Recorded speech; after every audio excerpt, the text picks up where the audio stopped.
In order to get an object moving, you have to at least establish the first key pose or the starting position, and then the next key frame or position.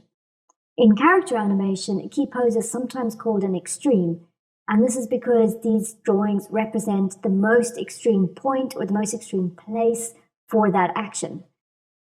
For example, in this ball going from A to B, this here is the most extreme position on the left of the action, and this position here is the most extreme that the ball gets to on the right-hand side.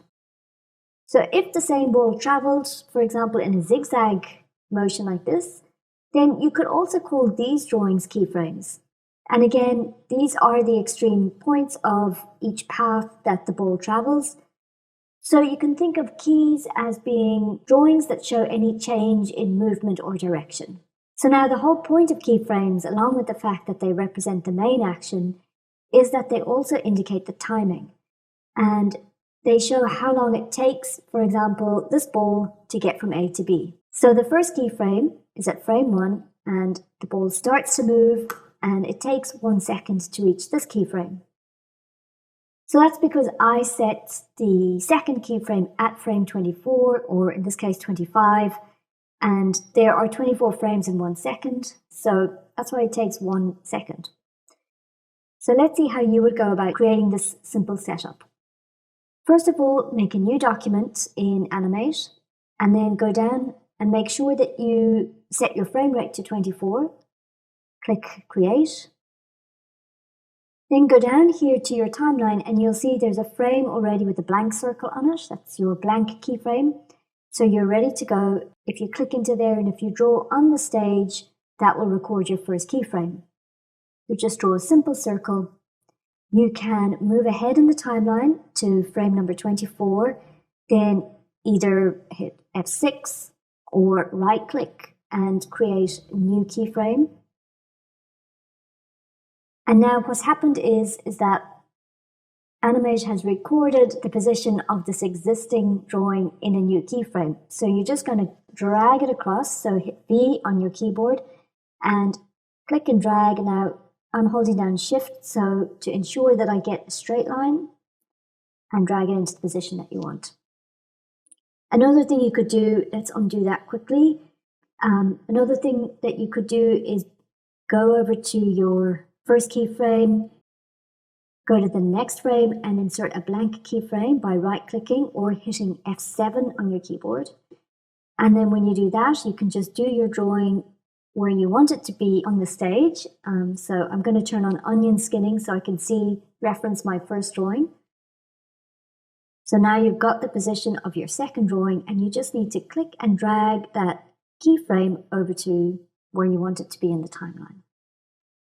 But obviously now this animation is not really an animation. It just really jumps from one frame to the next. So there's no kind of movement here. Well, that's because we haven't put in any in-betweens.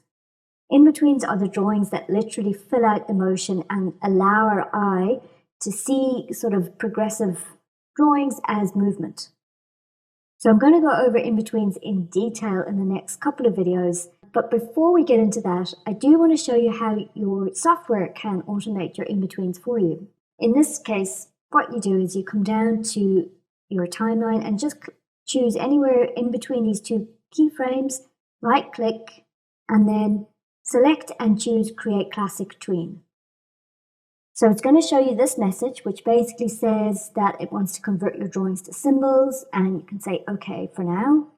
And then when you hit Enter, you've got a perfectly smooth motion created between your two key drawings. So that's great. However, there are a few issues with this, and one is that you still have no idea really how to in-between yourself.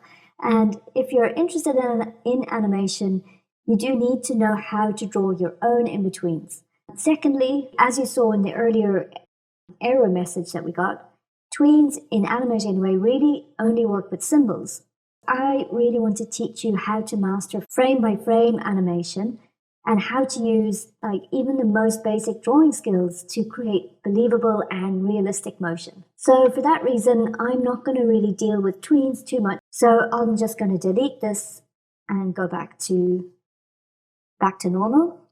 So have a go at creating your keyframes and get comfortable working with spacing out your drawings and choosing your timing, and see how it goes if you choose less than 24 frames or more. Then when you're ready, join me in the next video. I'm going to talk all about breakdowns and then move on to in-betweening.